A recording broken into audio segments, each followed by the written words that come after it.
Hi అందరికీ. బాబు బాక్స్లోకి morning బ్రేక్ఫాస్ట్కి లంచ్కి ఏమేమి చేశానో మీతో షేర్ చేసుకుంటున్నాను.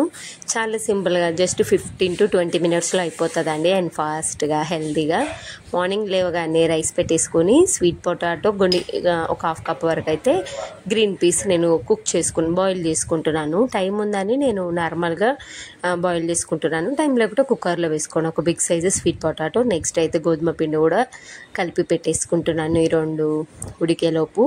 నెక్స్ట్ లంచ్ ప్రిపేర్ చేసుకునే లోపు కూడా కొంచెం మెత్తగా అవుతుంది కదా, గోధుమ పిండితోటి పరాటా లాగా చేద్దాం అనుకుంటున్నాను. అందుకని చాలా డేస్ అయిందండి పరోటా అయ్యాక. అండ్ స్వీట్ పొటాటోతో అంటే ఆ కాంబినేషన్తో చాలా బాగుంటుంది.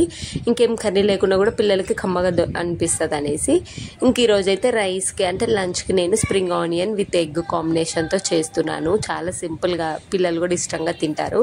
కొంచెం ఆయిల్, ఆవాలు, జీలకర్ర వేసేసుకొని కొంచెం ఫ్లేవర్ కోసం మంచిది కసూరి మేతి వేసుకున్నాను, కొద్దిగా కరివేపాకు, ఇంకా స్ప్రింగ్ ఆనియన్స్ అంతే. ఇందులో కొన్ని ఆనియన్స్ అలా ఉన్నాయి అనేసి ఇంకా స్పెషల్గా నేను ఆనియన్స్ ఏమి వేయలే, డైరెక్ట్ స్ప్రింగ్ ఆనియన్స్ వేసేసి కొంచెం మంచిగా ఆయిల్లో మగ్గించుకున్నాను అంతే. త్వరగా మగ్గిపోతాయి కదా, స్ప్రింగ్ ఆనియన్స్ కూడా చాలా మంచిది. సో ఇంకా ఇప్పుడైతే ఇంకా వీక్లీ 2-3 టైమ్స్ అయినా, అట్లీస్ట్ 2 టైమ్స్ అయినా గ్రీన్ లీవ్స్ ఏదో ఒకటి ఇద్దామని అనుకుంటున్నాను. మొన్నటి వరకు అంటే వర్షాలు వస్తున్నాయి, ఇంకా నెక్స్ట్ ఏంటంటే ఆషాఢం కాబట్టి పిల్లలకి ఎక్కువగా గ్రీన్ లీవ్స్ ఇవ్వకూడదు, మోషన్స్ అవుతాయి అని. అందుకనేసి ఇంక ఇక్కడైతే నేను మంచిగా మగ్గిపోయిన తర్వాత ఉప్పు, పసుపు, అల్లం వెల్లుల్లి పేస్ట్, ధనియాల పౌడర్, గరం మసాలా, జీలకర్ర పౌడర్ కొద్దిగా అంతా ఎక్కువ కాకుండా లైట్గా వేసేసుకొని మంచిగా ఆయిల్లో అది పచ్చివాసన పోయేంత వరకు, అంటే మనకి అల్లం వెల్లుల్లి పేస్ట్ వేసుకున్నాక అది పచ్చివాసన పోయిన తర్వాతకి నెక్స్ట్ ఒక ఎగ్ ఈ విధంగా వేసుకొని పొరోటోలాగా పెట్టేసుకోండి. చాలా బాగుంటుంది స్ప్రింగ్ ఆనియన్ తోటి ఇది. అండ్ టేస్ట్ కూడా చాలా బాగుంటుంది. పిల్లలకి ఎగ్ అని ఫీలింగ్ ఉంటుంది. అది ఏంటి గ్రీన్ లీఫ్ తినని వాళ్ళకి ఎగ్ కాంబినేషన్తో చేస్తే వాళ్ళకు తిన్న ఫీలింగ్ అస్సలు ఉండదు. అసలు నీచు వాసన రాకుండా కొంచెం ఆయిల్లో ఫ్రై చేసుకొని కాస్త ధనియాల పౌడరు, కాస్త సాల్ట్ అలా వేసుకొని మంచిగా ఉంటుంది. తర్వాతకి బాయిల్ చేసిన రైస్ అయితే ఇందులో వేసుకోండి. సో మిక్స్ చేసేసుకుంటే అయిపోయి సింపుల్గా లంచ్కి అయితే ఈ విధంగా బాగా ఇష్టంగా తిన్నాడు. రైస్ మొత్తం కంప్లీట్ చేసుకొని వచ్చాడండి మా బాబు. ఒకసారి మీరు ట్రై చేయండి, ఒక ఐడియా మీకు కూడా ఒక ఐడియా ఉన్నట్టు ఉంటుంది కాబట్టి. ఓకేనా. సేమ్లో మీరు మెంతికూర కూడా చేసుకోవచ్చు. మెంతికూర ఎగ్ కాంబినేషన్ కూడా బాగుంటుంది, పాలకూర కూడా. నెక్స్ట్ ఈ రెండు బాయిల్ అయిపోయినాయి కదా, green peas, sweet potato peel off చేసి ఇందులో కొంచెం ఉప్పు, ధనియాల పౌడరు, నెక్స్ట్ లైట్గా జీలకర్ర powder and red chilli flakes అలా వేసేసుకోండి. కొంచెం మసాలాలు అంతే, ఎక్కువ అసలు ఇవి ఏం లేకుండా ఏం కాదు, ఎందుకంటే మనకు స్వీట్ పొటాటో నార్మల్ స్వీట్నెస్ ఉంటుంది కాబట్టి సరిపోతుంది. జస్ట్ ఈ విధంగా చేతితో మ్యాష్ చేసేసుకోవాలి. ఓన్లీ ఇది. ఇందులో ఇంకొంచెం క్యారెట్, కొంచెం ఆనియన్ అలా వేసుకొని కట్లెట్ లాగా కూడా చేసుకోవచ్చు నార్మల్గా. అదైతే ఇంకా సింపుల్గా అవుతుంది. సో ఇది కొంచెం పెద్ద ప్రాసెస్ అనిపిస్తే ఒకసారి అలా ట్రై చేయండి. చూసారు కదా, ఎలాంటి ఫ్లోర్ వేసుకోవాల్సిన అవసరం లేదు, మంచిగానే ఉంటుంది, స్టిక్ అయిపోయి ఉంటుంది. నెక్స్ట్ అయితే ఇంకా గోధుమ పిండి కూడా తీసేసుకొని అందులో స్టఫ్ చేసి నార్మల్గా పరోటా ఎలా చేస్తామో అలా కొంచెం హెల్తీగా ఉంటుంది. అండ్ పిల్లలు కూడా గోధుమ పిండి మంచిది కదా, హెవీ అండ్ హెల్తీ అన్నట్టు. సో కాస్త ఒక పరోటా పెట్టినా కూడా హెల్తీ అయిపోతుంది వాళ్ళ స్టమక్కి.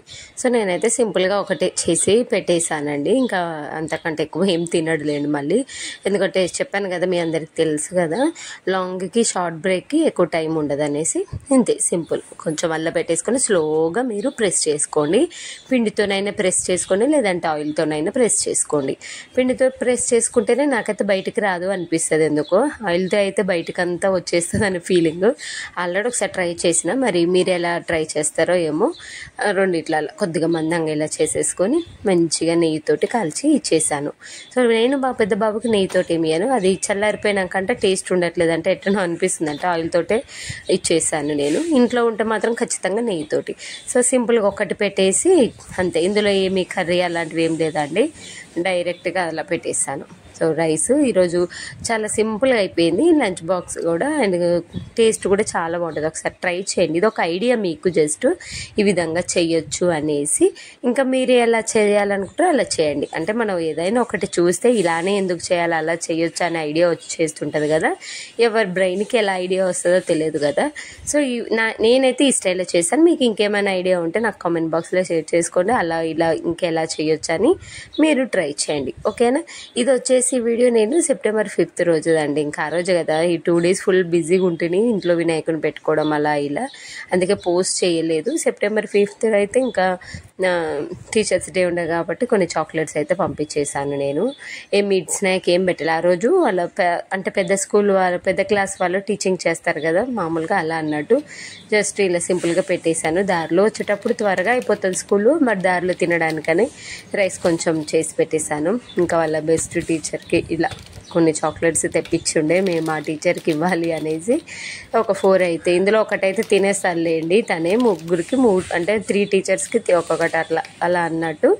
సో ఇంక ఈ విధంగా పంపిస్తున్నాను. ఈరోజు అయితే ఇందులో ఒకటి ఖతం చేస్తాడు నాకు తెలుసు, పిల్లలు అంతే కదా చాక్లెట్ ఉంటే. సో మామూలుగా డైరీ మిల్క్ అలా ఇద్దాం అనుకున్నాం కానీ అది త్వరగా మెల్ట్ అయిపోతుంది కదా, ఇదైతేనే కొంచెం బెటర్ ఉంటుంది వెళ్ళేంతవరకు అని. అండ్ మిల్క్ అన్నీ రెడీ చేసి పెట్టేశాను. ఇప్పుడైతే ఇంకా వెళ్ళి లేపేసి ఇంకా స్కూల్కి పంపించేసేయాలి. సో ఇదే అండి ఈరోజైతే లంచ్ బాక్స్లోకి ఈ విధంగా చేసి పెట్టాను. ఒకసారి మీరు ట్రై చేసి చూడండి. నెక్స్ట్ ఇంకో మంచి వీడియోతో మీ ముందు ఉంటాను.